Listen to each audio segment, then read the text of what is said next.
长期关心绿色长辈的华山基金会伟大付出，得到社会各界肯定，成功号召真侪有爱心民众共同加入关怀赞助行列。为了向伊表达感谢之意，华山基金会安南二站15号特别举办感恩茶会，为每一位帮助过长辈善事颁发感谢状。谢谢杨老师，谢谢。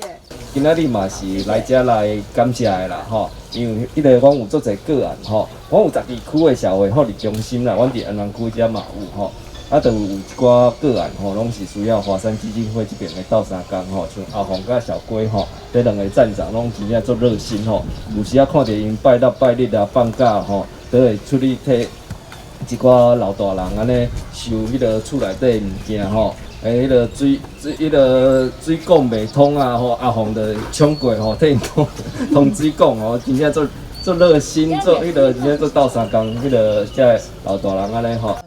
议员李中勤也非常感谢基金会协助照顾绿色长辈付出，也希望社会上有更多人站出来，做伙来关怀绿色。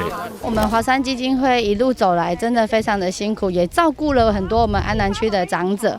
那也希望说，我们号召所有的需要我们社会上很多的需要帮忙的这些家庭可以说有更多的好心人一起来加入我们照顾长者的这个行列。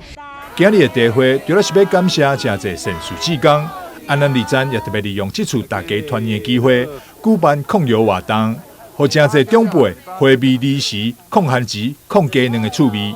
偌久无控油啊？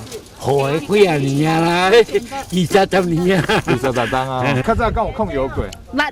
捌看人咧控，我嘛是捌。我咧住伫中骹，我住伫婚姻馆啦。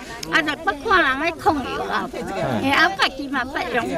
今算控油敢有趣味？哦，真好做。之前疫情的关系哈，阿公阿嬷在家里也都比较不常出门啦，利用这个机会来回忆小时候这个控油的活动，希望今仔阿公阿嬷拢会当生甲欢欢喜喜真快乐安尼若是咱嘛是希望社会各界有较侪的善心人士会当甲咱斗帮忙无论是做义工还是对咱经费的各种赞助希望更多人来一起共襄盛举。